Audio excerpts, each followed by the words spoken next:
Southwesterly o manipis na hanging habagat nagpapaulap dito sa bahagi ng Mimaropa. Pero ang extend ng Northern Luzon at Northeastern Luzon magiging maliwalas, fairly weather at mainit at maalisangan ng panahon. Pero sa silangan ng Visayas at Mindanao, asahan ang medyo gloomy at overcast ang panahon. At binabatayang low pressure area sa labas ng ating Philippine Area of Responsibility sa hilagang silangan ay hindi inaasahang papasok ito ng bansa, pero posibleng kumabig pa kanluran kahit maging extra tropical cyclone pa ito.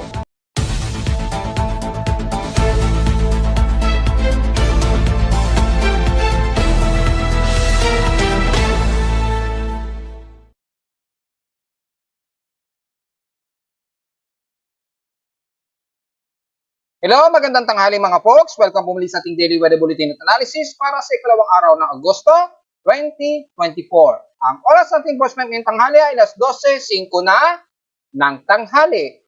Well, since almost stationary ang ating weather systems ngayon, na makakaranas na malinsang panahon na naman at humid at fairly weather at klarong himpapuwid ngayong araw, ngayong halos buong maghapon. Mangilan-ngilan na mga kalat-kalat na pakulan lamang dyan sa may Mimaropa at silangan ng Visayas at Mindanao, dahil sa mga ilang trough system pa rin at water vapor, dulot pa rin ng may easterlies na umiiral dito. At yung sa kaluran naman ng bahagi ay manipis na habagat o yung southwesterlies ang dumadaloy kaya nagkakaroon ng mga ilang kaulapan, lalo na sa may kalurang bahagi ay makakaranas, lalo na may hapon o nitong hapon na mga localized thunderstorms kapag nagsalubong na ang mainit at malamig na hangin mula sa silangan at kalurang bansa na typical nangyayari yan sa Pilipinas. Sa ating current conditions, overcast, gloomy, haze at pati cloudy at maaraw dito sa amin sa Caloocan ngayong tanghaling tapat. So huwag pong magbibilad at magdala ng pananggalang sa tindisikat ng araw at maging sa di inasahang localized thunderstorms sa sapit ng hapon dahil may mga di inasahang mga thunderstorms at mga kalat-kalat na pag-ulan pa rin ang iiral sa Metro Manila dahil ang ating 3-day storm prediction forecast this coming weekend ay magiging partially cloudy po at may mga tsansa pa rin ng mga pag-ulan hanggang sa linggo po. Sa lawas sa Persian ito lang, ako weather station, kanina madaling araw na mabot sa 25.7 degrees Celsius. Kaninang madaling araw ito ng hating gabi at 12:01 AM ng madaling araw. At kahapon naman nakapagdala kami ng highest temperature of 34 degrees Celsius pa rin, almost stationary. Kahapon ito ng hapon na 2:24 PM. Ibig sabihin, medyo mataas ang dangerous level pa rin ang ating heat index base sa aking weather station na 47.8 degrees Celsius, ang pinakamataas na init pandama.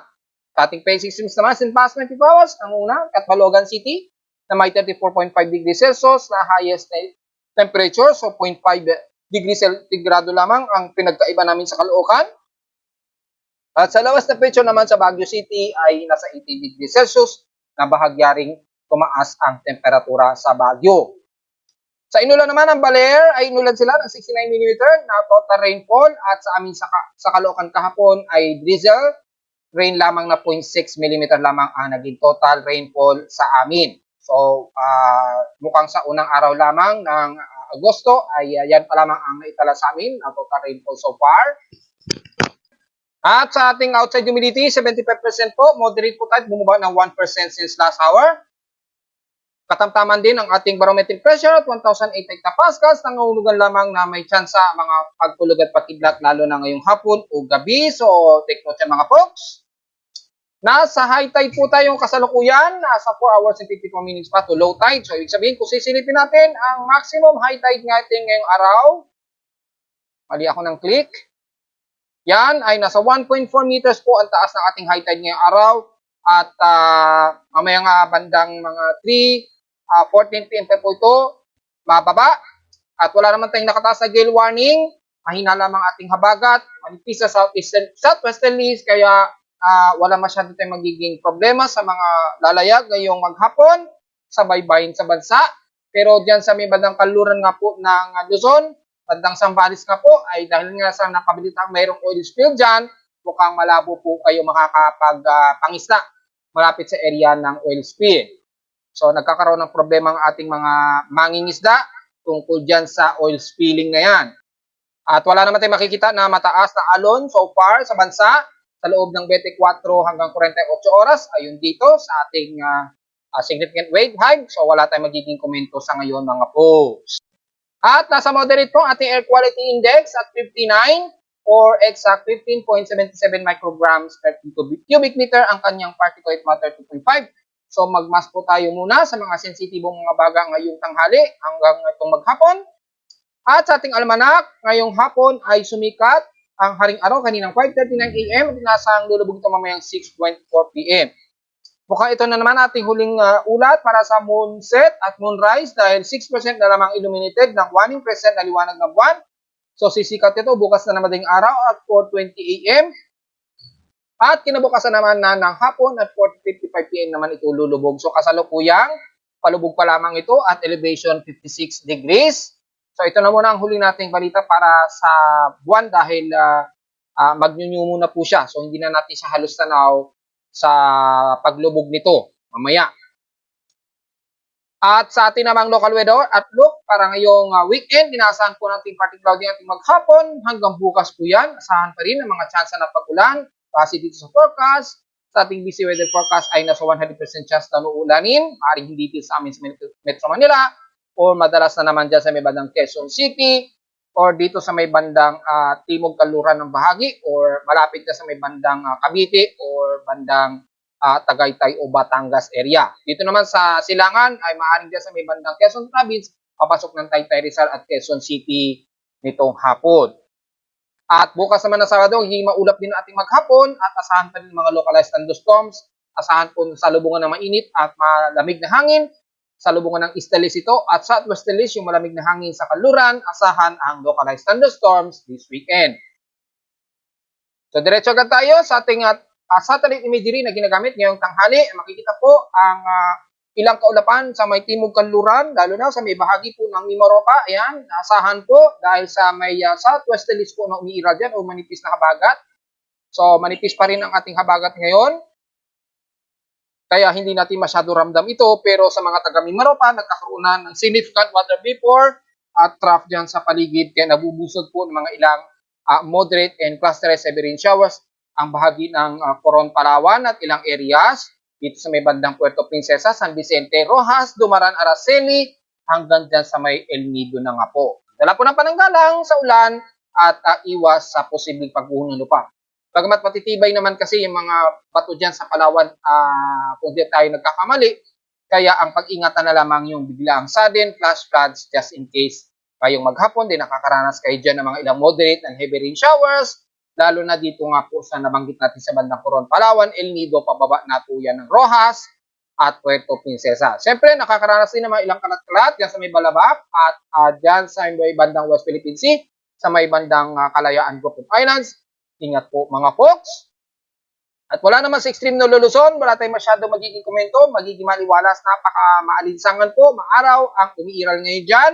Mga localized thunderstorms lamang ang nakataas na forecast, lalo na dyan sa may taga-Tugigaraw na mas mataas ang temperatura ang aasahan, and the rest ng Ilocos Norte and bukod sa buong Cagayan Valley, buong northern Ilocos Norte, southern, kasama na hanggang Benguet, hanggang Pangasinan area at Central Luzon.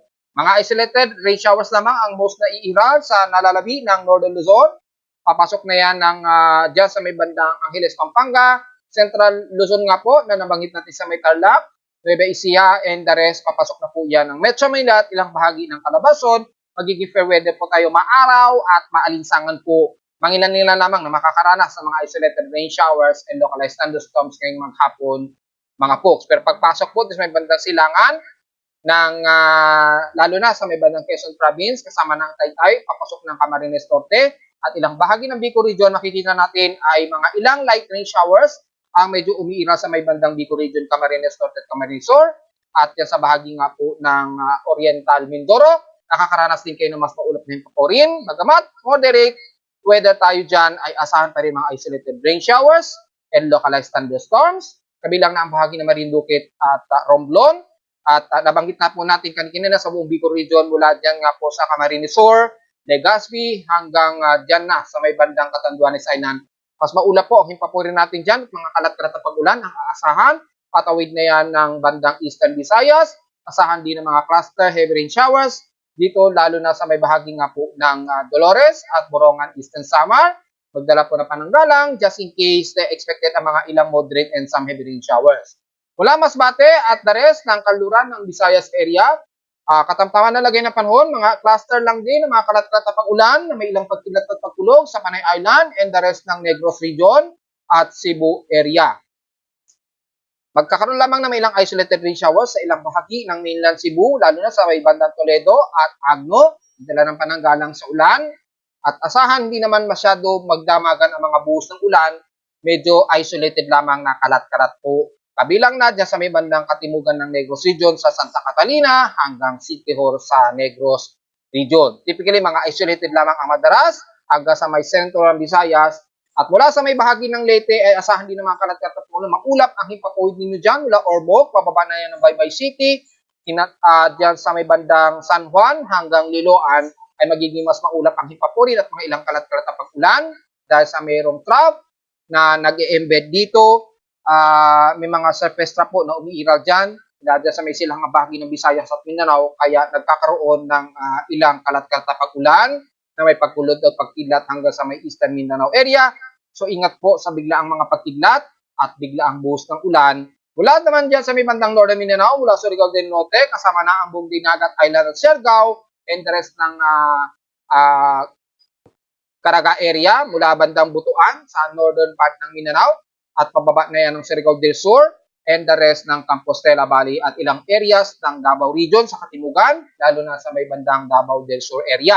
Wala naman sa Sorsogon area, katamtaman na lagay ng panahon, medyo partly tumusitaw din lang din ng iral at ilang kalat-kalat ulan sa may bandang Marawi at the rest ng Lanao del Norte at ilang bahagi ng Lanao del Sur area. Nagiging katamtaman din ang bahagi ng Cotabato, so ilang isolated rain showers lang din ngayong hapon o sa gabi na chance kayo uulanin. Pero manguna po ang mainit at mataas na temperatura dyan, lalo na sa may bandang Cotabato. Kita naman sa ating temperature contour map. Yan, mula sa dito Pigni Pag-asa, mataas ang bahagi ng temperatura sa may bandang Cotabato, Coronadal at General Santos at Dipolog sa may bandang Surigao del Norte, ay sa may Zamboanga del Norte rather, ay makakaranas ng mas mataas na temperatura. Isolated rain showers lang din ang iiral sa buong bahagi ng Zamboanga Peninsula. May mga ilang kaulapan lamang at ilang kalat-kalat na isolated light to moderate showers. So, ganun din ang mararanasan ng mataga Malay-Balay Bukidnon, pababa na yan ang Davao City, na magiging katamtaman, pero mga ilang kaulapan ang iiral dahil nga po sa surface trough mula dito sa silangang baybayin ng Eastern Mindanao. Expected ang mga scattered isolated rain showers nitong maghapon hanggang sa susunod na 12 oras. Base dito sa galaw ng surface trough na ito, so magdala po ng pananggalang sa ulan at ingat po sa mga posibleng mga pagguhong ng lupa, wag naman sana mangyari, at mga posibleng sudden flash floods. So the rest ng bansa, sa katimugang bahagi ng bansa natin ay mas madalas sa mga kalat-kalat na pag-ulan, pero maliban sa bahagi ng Nodo Luzon, kabilang ng Metro Manila na medyo mas kakaunti at may mga maliit at chance lamang tayo ng mga isolated rain showers and localized thunderstorms lalo na sa hapon o sa gabi. So dako agad tayo sa ating ginagamit at binabantayang low pressure area dito sa may extreme northeastern Luzon, so halos extratropical positioning ito o extratropical low pressure area na po maituturing ito. So hindi inaasahan pa rin na papasok ito ng ating Philippine Area of Responsibility, pero may tsansa o may mga posibleng pagkakataon na ito ay kakabig dito Posible pa rin yung tumungtong din sa may bandang border ng PAR. Depende kasi sa galaw ng high pressure ridge dito, paabot ng 1,028 hectopascals kasi yung high pressure area dito. Yan po yung binabanggit ko na posibleng magpakabig sa kanya, pakanluran. Posible pa nga itong medyo bababa ng bahagya, tapos biglang kakabig pakanluran. Ganyan. Kung maitulak siya ng husto ng high pressure dito. Sa ngayon, uncertain yung kilos niya dahil initially may mga pagkakataon na kikilos ito bandang pahilaga, paganyan, pa north-northwestward o west-northwestward ang direksyon. Dahil yung steering environment niya kasi medyo malawak, ganyan, yung malawak yung steering environment sa kanya. So, yung galaw niya medyo magulo. Kumikilo siya pa ganyan, then biglang sumisirko siya pa ganyan, and then pinapakita sa mga trucks, bila itong kakabig pakanluran. Dahil nga po may high pressure area dito na tumutulak naman sa kanya pakanluran. So, yun po ang easiest explanation dyan. Yes, sinasabi nila na magiging extratropical cyclone naman yan. Well, obvious naman po dahil nasa extreme northeastern Luzon ito, nasa may bandang east of Okinawa Island na nga po ito. Namataan ito kaninang 8 a.m. base sa aking unang measurement, 2,220 km northeast ng Itbayat, Batanes. Malinaw lamang na extratropical position na talaga siya o above northern hemisphere na. Basta't anumang bagyo o low pressure area na mabubuo sa mas mataas na level ng ating Philippine Area of Responsibility border, yan, ay nangangulugan ay pasok na yan sa any extratropical development cyclone o low pressure systems. Ano pa man yan, mapa-low pressure man yan o mapa-tropical cyclones man yan, as long na mas mataas na yan sa upper hemisphere, asahan na natin na pasok na siya sa extratropical development location na siya. So, kapag naging tropical cyclone yan, extratropical cyclone siya. Pero kung manatili siyang low pressure area, nanatiling nasa extratropical o extratropical low pressure area lamang ito, mga folks. So, maliwanag yan, mga folks, ha? Bagamat nandito lamang siya sa may bandang extratropical location, depende kung maging isang active low pressure yan o isang malakas na bagyo, may mga pagkakataon na maaari pa rin yan makahatak sa ating habagat o southwest monsoon. Pero dahil sa ngayon ay mahina at insignificant pa yung kanyang development, malabo pa o hindi pa inaasahan na makakapekto ito sa paghatak sa ating habagat. So yun po ay maliwanag na paliwanag dyan, mga folks, ha? Pero hindi na ito inaasahan na tatama sa anumang kalupaan ng bansa. Dahil sa sobrang taas na nga po niya, extratropical location na nga po siya. So pag sinabing extratropical location na, ibig sabihin, lagpas-lagpas na siya ng Taiwan o dito sa may east level ng Taiwan East. Yan, yung guhit na yan ng ating PAR. Yan ang pinaka basihan natin. Once na nasa area na ito sa taas, ibig sabihin mga extratropical development na ang mga yan, mga folks. So mananatili natin itong babantayan. So far ay nasa 28 km per hour pa lamang initial wind speed dito at wind gust o bugso na nasa 35 km per hour. Mataas ang kanyang center air pressure at 1,009 hectopascals. So, medyo may influence ng high pressure area dahil may malapit nga po na high pressure area sa may bandang silangan ng Tokyo. Kaya medyo nagkakaroon pa ng influence of high pressure area sa paligid niya. Kaya sa ngayon ay napakaliit pa ang chance nito na mag-isang ganap na bagyo o active na low pressure area o tropical depression man lang sa ngayon. Pero nananatili natin babantayin yan dahil sa active invest na nga po siya, mga folks. Pero kung titingnan naman natin sa Tropical Cyclone Assessment Monitoring natin para sa initial forecast ng nitong si 91W na binabantayan natin. At kung titingnan natin dito ay maliwanag na ipinapakita ng forecast ng Global Spectral Model natin. Ayan o. Manggagaling pa siya dito, then biglang kakabig pa itong pakaluran at may chance pa nga itong tutungtong sa border, ayan o, ng ating Philippine Area of Responsibility. At kikilos ito pakaluran, banda dito sa may Okinawa Island Prefecture. Yan nga po yung paliwanag natin. Bakit po? Kasi nga po may influence nga po, kung titingnan natin yung mean sea level pressure, makikita natin yung ridge of high pressure area sa may silangan ng Tokyo, ayan o. Nangyari, naitutulak siya pakaluran, ayan o. Then may chance pa nga na tumungtong pa ito ng ating PAR. So uncertain kung tuloy itong papatong sa loob ng ating PAR o tutungtong sa pinaka-border ng PAR, pero maliwanag dito ay hindi inaasahan na makaapekto ito ng husto sa bansa sa ngayon. Unless lumakas nga po siya na mag-iisang mas malakas na bagyo, just in case, sa ngayon, hindi pa muna inaasahan yan. Kitang-kita naman po yung range of high pressure area sa may silangan ng Tokyo o ng Japan. Tinutulak itong low pressure systems na to sa may bandang southeast nga po ng Japan. Kaya nangyari, nakakabig sa pakaluran ang galaw. Ayan o. O, di ba? So malinaw po yung ating paliwanag diyan. Pero nasa extratropical position siya, so maituturing pa natin siyang extratropical low pressure area. Kung magigisang ganap na bagyo, syempre, automatic extratropical cyclone na po yan kapag naging isang ganap na bagyo. So yun po ang paliwanag diyan, mga folks. Pero until now, ay hanggang August 6 to 7, August 7, 2024, inasang naglalaro sa 1,004 hectopascals yung shallow circulation niya. So may mga potentially pa rin o may maliit na potential pa rin siya na pumasok sa tropical depression. Depende na po yan kay Japan Meteorological Agency kung itataas yan kapag pumitik na sa 1,003 hectopascals kung sakali yung atmospheric pressure. Magulo lamang yung kanyang steering environment dahil matataas po yung high pressure area sa kanya. So medyo nagkakarambola siya sa paligid na yan dyan sa southeast ng Japan. Kaya panutuloy natin itong uobserbahan. Sa mga computer models naman ng mga iba't ibang weather agencies, makikita natin ay ganun din ang nagiging senaryo niya. Pabubuo siya at medyo hihilaga and then bigla siyang makakabig ng high pressure area. Ayun, taas oh. So ang nangyayari na itutulak tuloy siya kakanluran. Yan, naitutulak siya pakanluran. Ang range ito hanggang August 7, 2024. Kay GFS po yan ha. At wala kay ECMWF, ganun din. Medyo hihilaga muna siya. Biglang lalapit itong high pressure area na to, yung ridge na high pressure area na ito na sa paligid na yung high pressure area na yan, mangyayari na itutulak niya ngayon itong low pressure system sa ito pakanluran. Yun po yung magandang paliwanag dyan. Ganun din kay NAVGEN na mas aggressive. Dito, halos tropical depression na. Pinapakita dito ni NAVGEN. Pero dito, una, medyo hihilaga muna and then biglang maitutulak ito pakabig, pakanluran. So malinaw po yung pinapakita. Kaya lang dito, medyo may nanganganak na isang low pressure system.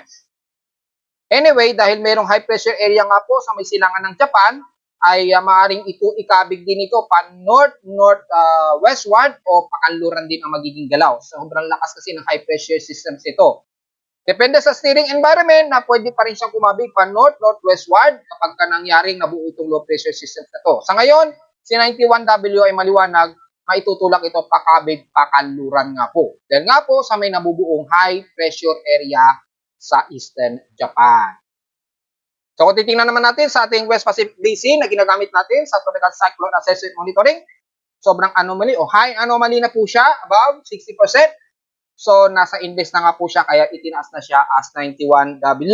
Pero yung significant formation at kilos, very uncertain pa rin dahil maaari pa itong kumabig pahilagang kanluran or bigla itong kakabig na tuluyan, pakanluran na.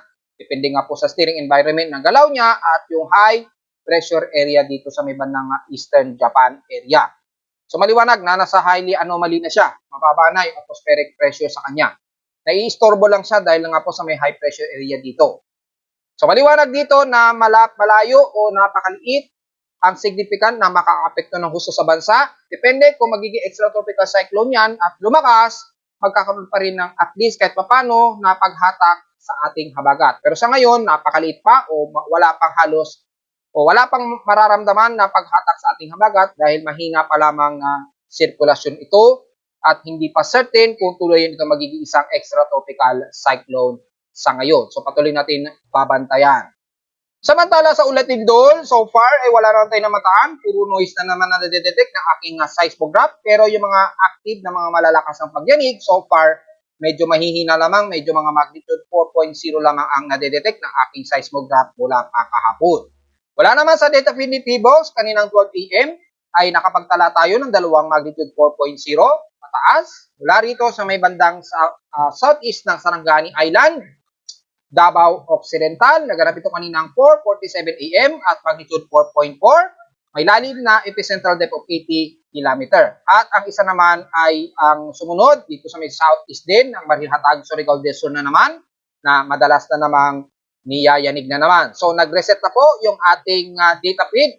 Salamat naman kay PBOX, medyo aggressive ang pagbabantay nila at na-update kaagad yung ating monitoring. So eksakto na po yung bilang na ito. At makikita natin ay kaninang 7:36 AM, nagkaroon ng magnitude 4.2 na may lalim lamang na 8 km. So mababaw-babaw po ito na naganap ng pagyanig kaninang 7:36 AM. Malapit ito sa baybayin ng Marihatag o dito sa may bandang Kagwit. So naasahan na medyo maramdaman nila ang ilang pagyanig. Ingat pa rin dahil medyo mayanig na naman ang bahagi ng Surigao del Norte at Surigao del Sur ha.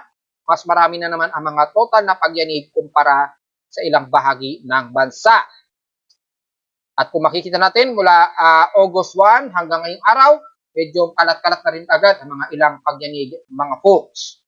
So mukhang mabilis kagad ang progress ng mga pagyanig. Pero yung mas madalas na malalakas na magnitude 4 pataas, nangunguna pa rin ang bahagi nga po ng Mindanao, lalo na sa Surigao del Sur at baybay ng Davao Region. Kung sisilipin na natin ng historical earthquake data, since updated na po, maagang nag-update si PBOX ng kanilang data system. Salamat naman po. At makikita natin ay for the month of August, yan, 2024. Medyo kukunti pa, pero ang total earthquakes na natin ay nasa 49 earthquakes na po. 45 dito is magnitude 2.0. Apat na kaagad ang magnitude 4.0 pataas. And so far, wala naman tayong naitalang magnitude 5, 6, and 7 sa ngayon. So, apat na po ang ating magnitude 4.0. Kalimitan ay nandito na naman sa bahagi ng Surigao del Sur. Ayan. Sa may lingid Surigao del Sur, magnitude 4.2. Ganon din sa Marihatag, which is ngayong araw ito, kaninang 7:36 a.m. At isa dito sa may bandang southeast ng Sarangani Island, Davao Occidental, na naganap naman kaninang madaling araw at 4:47 a.m. na may magnitude 4.4. Mas marami po kagad ang magnitude 4 dito sa bahagi ng Mindanao. So total po natin ngayong araw ay nasa 49 total earthquakes na po tayo for the month of August 2024. So, kung babalikan natin yung review for the month of July, yan, para sa finality ng ating report, since pinost ko na to sa ating Facebook page, nasa total of 1,115 total earthquakes na po tayo. Na-report na rin natin yan kahapon. So, basahin nyo na lamang sa ating Facebook page ang mga regulated or recorded na total earthquakes. Papapansin natin yung month of July mas mataas kumpara noong last year. I-record natin. Ayan, makikita natin. Last year, 2023, month of July, kung iloload natin yung data. Ayan, kitang-kita naman po. Ay nasa total of 794 lamang ang total earthquakes last year. July 2023 po. So, mas konti last year. Hindi kagaya nitong last month na mahigit sa 1,000 ang naging total earthquakes. At narito naman ating 3D weather forecast para sa ikalawang araw ng Agosto 2024.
Ito na lang po ating daily weather bulletin at analysis para sa ikalawang araw ng Agosto 2024. Huwag po kalimutan na mag-like, share, subscribe po sa ating YouTube channel at visit lamang sa ating website at www.pimoweather.com para sa mga gusto mo naman ipang detalye na hindi natin na-report ngayong umaga at ngayong tanghali since almost stationary lang naman ang ating weather system ngayon na maalinsangan, klaro at overcast.